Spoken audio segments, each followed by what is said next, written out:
Okay, soalan seterusnya. Nombor 6. Yang ni cikgu ada keluarkan berapa 4 maklumat penting. 1, masa. 2, luas. 3, hal laju linear ni. Yang 4 ni adalah jarak. Okay, so dia ada kaitan antara TABS ni. Tempoh, masa ni lebih kurangnya tempoh lah. Kita sebut tempoh. Kita sebut tempoh lah. Sebab tempoh yang diambil untuk dia bergerak, kan? So kenyataan manakah betul menerangkan pergerakan planet tersebut dalam orbitnya. Bila sebut macam ni, kita kena ingat dia ada 3 hukum Kepler. Yang ni kalau kita tengok orbit, dia berbentuk elips. Itu adalah hukum Kepler yang pertama.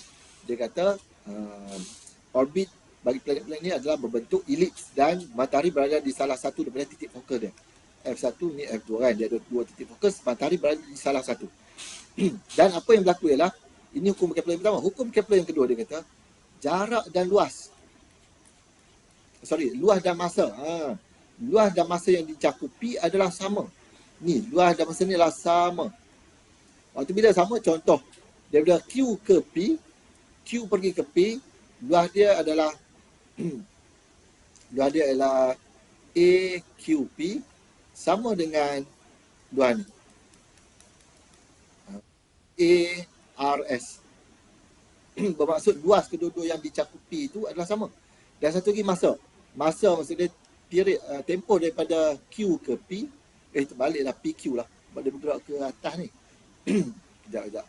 APQ sama dengan ARS. Dan juga TPQ sama dengan TRS. Maksudnya tempoh dia katakanlah daripada P ni nak pergi ke sini ambil masa 10 hari. Kita katakanlah 10 hari. Maka daripada R ke S ini juga adalah 10 hari. Itu yang dimaksudkan tempoh dia sama. Okey. Inilah yang termaktub dalam hukum Kepler yang kedua. Dia kata masa dan luas yang dicakupi itu adalah sama. Tengok baliklah dia punya definition yang tepat dari segi ayat dia. Tapi yang kita ambil tahu bahawa masa dengan tempoh dengan luas dia adalah sama. Tapi hal laju dia sama tak? Tak sama. Lagi dekat dengan matahari, lagi laju. Bermaksud kalau kita dari segi V, V dekat PQ lebih tinggi. Yang kita simbol macam ni, lebih besar daripada VRS. Dari segi hal laju pula, ni hal laju. Dari segi jarak pula, jarak bila dia dah laju, mestilah jarak dia lebih tinggi. Maka SPQ lebih besar daripada SRS. Itulah maksud dia. Okay, tengok kamu boleh faham. Ini dengan mudah, senang kan? Sebab apa dia laju? Dekat matahari tarikan dia lebih kuat. Bila jauh daripada matahari tarikan dia lebih rendah. Maka nampak dia ambil 10 hari tapi jarak dia taklah sejauh seperti mana P ke Q ni laju. Sebab kelajuan dia pertama. Okey, so jawapan dia apa? Yang mana benar? Planet itu bergerak pada orbit membulat, salah. Dia elips. Luas sektor PFQ lebih besar, salah. Planet itu mengambil masa lebih pendek untuk bergerak. RF ini, no, masa dia sama. Planet bergerak dengan kelajuan linear yang lebih tinggi. PQ berbanding RS. Nampak? Tengok hal laju linear dia. Laju linear. Betul lah. PQ lebih besar daripada RS. Laju linear PQ lebih besar. Maka D lah jawapan dia. Okay. Soalan seterusnya. Ini shorter time ni salah lah. Sepatutnya dia lah sama kan. Ini sama. Itu salah. Yang atas pun lebih besar pun salah. Itu sama sepatutnya. Okay, soalan nombor 7. Raja 5 menunjukkan sebuah roket dilancarkan bagi menghantar satelit ke angkasa lepas. Nampak dia nak hantar ke angkasa lepas, dia ada satu syarat. Iaitu, dia punya daya tujah yang dikenakan ini, dia mesti melebihi satu nilai. Iaitu V sama dengan square root 2 GM perkali dengan R. Okay, beza dia. Okay, ini adalah formula bagi hal laju lepas. Iaitu 2 GM per dengan R besar. Kalau hal laju biasa, hal laju linear, dia adalah GM per dengan R saja. Okey, sama dengan Okey, so apa ni hal laju lepas ni maksud dia apa? Nilai hal laju yang minimum untuk roket ataupun tak kisah apa-apa objek nak keluar daripada tarikan graviti bumi ke mana-mana planet dia pergi, dia mesti melebihi daripada tarikan graviti itu baru dia boleh terlepas keluar. Kalau tidak, kalau tak cukup hal laju lepas dia, sebab hal laju lepas ni adalah hal laju minimum, maka dia tak akan boleh keluar. So mengapa roket memerlukan bahan bakar yang banyak? Memanglah sebab apa? Menghasilkan daya memusat yang besar. Bukan daya memusat, dia bukan gerak dalam bulatan. Menghasilkan hal laju tinggi supaya dapat bergerak lebih jauh, tak semestinya. Dia bukan nak lebih jauh, dia nak melepasi satu nilai tu. Untuk mengatasi jisim roket yang besar, memang iyalah, tapi bukan itu yang asasnya. Sebab ada jawapan lebih tepat, iaitu untuk menghasilkan daya tujah yang besar, membolehkan roket mencapai hal laju lepas. Okay? Dia mesti mencapai laju lepas supaya dia boleh terkeluar daripada tarikan ataupun melepasi daripada tarikan graviti bumi. Kalau bumi, laju lepas kita adalah 11.2 km sesaat. 1 saat 11.2 km dia kena sampai. Itulah kelajuan yang diperlukan. Okey, soalan nombor 8. Raja 6 menjadikan seorang lelaki menuangkan air ke dalam radiator kereta bertujuan membantu mengawal suhu enjin. Andaikan tiada haba yang terbebas ke persekitaran, ini standard. Kita kalau buat eksperimen berkenaan dengan apa, ingatlah untuk paper tu biasa dia tanya. Bila soalan tu berkaitan dengan eksperimen ataupun apa-apalah, biasanya eksperimen berkaitan dengan haba, apakah assumption, apakah andaian yang perlu kamu sebut? Kamu akan sebut bahawa tiada haba terbebas ke persekitaran. No heat loss to surrounding. Padahal memang biasanya memang akan berlaku lah. Kita anggapkan calculation kita tu betul dengan menganggap bahawa tidak ada haba terbebas ke persekitaran. Okay. Baca dia sebut apa? Keseimbangan terma tercapai apabila, ingat, ini adalah keseimbangan terma. Dia sebut keseimbangan terma dia ada dua perkara. Yang pertama, suhu air dia sama. Yang kedua, pengaliran haba bersih adalah sifar, kosong. Ingat ini? Ingat yang ini settle. So, semua air tersejat, no. Suhu enjin lebih tinggi daripada suhu air, bukan. Keseimbangan terma, dia suhu dia sama. Suhu air sama dengan suhu enjin, yes. Tenaga haba dalam enjin sama dengan tenaga haba dalam air, tidak. Okay.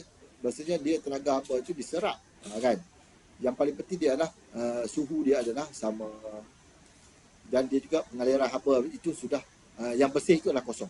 Berlaku pengaliran haba tetapi tidak ada pengaliran haba bersih dah. Selepas tercapai keseimbangan terma. Okey, soalan nombor 9.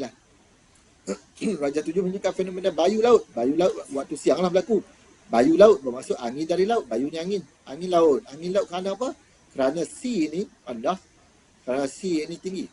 Jadi pada waktu siang, daratan ni sangat cepat panas. Bila cepat panas, udara naik ke atas. Sebab udara yang panas, dia akan menghasilkan kawasan yang berketupatan rendah, bertekanan rendah. Jadi air, udara yang sejuk dari laut, dia lebih berat ni. Udara sejuk dia berat sebab dia duduk apat-apat. Maka dia akan tertolak ke laut, ke darat. Daripada laut, bergerak ke darat. Itu nama dia angin laut yang kita namakan juga sebagai bayu laut. Mengapakah fenomena bayu laut berlaku? Laut memberikan haba lebih cepat? No, dia lambat sebab apa? Dia sea. Ingatlah, kalau sea besar, lambat panas, lambat sejuk. Lambat panas, lambat sejuk. Kalau sea dia kecil, muatan haba tentu dia kecil, maka dia cepat panas dan cepat pula sejuk. Ni daratan ni. Malam dia cepat sejuk, kan? Laut menyerap haba pernah tentu lebih tinggi berbanding darat. Betul lah ni. Laut menyerap lebih banyak haba berbanding darat pada waktu siang. Menyerap lebih banyak haba, ya betul. Ditanya apa dia? Mengapakah bayu laut? Laut mempunyai muatan haba tentu yang lebih tinggi. Ini yang paling tepat sebenarnya. Kenapa dia? Yang ni pun betul juga. Laut menyerap lebih banyak haba berbanding darat pada waktu siang. Haba diserap sama, tapi no. Okey, yang ini lebih kepada dia nak sebut bahawa bila dia, haba yang dikenakan sama, dia serap sama. Tapi dia ni lambat nak berubah suhu. Sebab apa? Sea dia tinggi untuk laut. Laut, dia muatan haba tentu tinggi, maka dia lambat untuk berubah suhu dia. Sebab sea ni adalah apa? Q per dengan M delta theta, kan? Jadi nak berubah suhu ni, delta theta itu lambat sekali, nilai C itu adalah tinggi. Kita faham dah yang tu. B pun betul tak? Laut ni muatan haba pendam, padahal salah. Haba pendam, salah. Dia muatan haba tentu. D lah yang paling tepat. Okay, salah baca soalan. Okey, soalan seterusnya. Soalan nombor 10. Raja 8A menunjukkan air dipanaskan menggunakan sebuah pemanas. Sebuah termometer dui logam digunakan untuk merekodkan suhu air tersebut.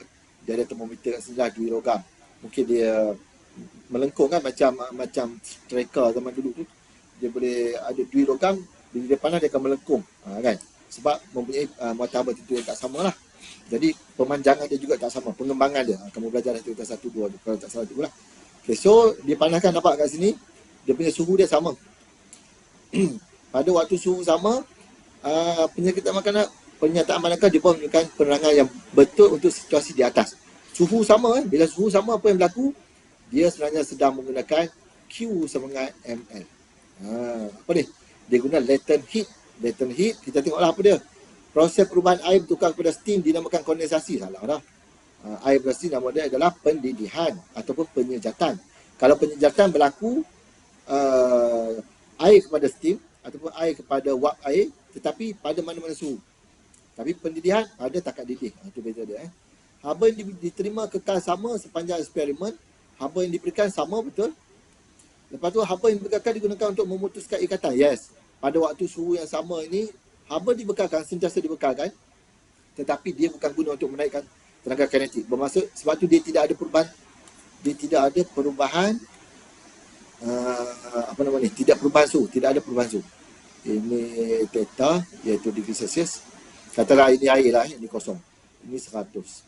Pada waktu ini, yang satu fasa ni, semua kita guna Q sama dengan MC delta theta. Ini semua sama ni. Semua sama. Tapi bila pada waktu ini, dengan waktu ini, yang tidak ada perubahan suhu, kita pakai Q sama dengan ML. Cuma yang L ni adalah LV, yang ni Q sama dengan MLF. Latent heat of fusion, latent heat of vaporization. Bezakan situ. Haba ni dibekalkan berterusan, tapi digunakan untuk memutuskan ikatan, melemahkan ikatan. Kan kalau macam pepejar nak tukar pada cecair, dia melemahkan ikatan. Sampai sini dia putuskan terus. Bermaksud tenaga tu, haba tu digunakan untuk memutuskan ikatan. Isi padu air berkurang apabila air bertukar kepada steam. Memang berkurang isi padu. Sebab dia dah terbebas ke udara kan. So jawapan dia adalah 2, 3 dan 4.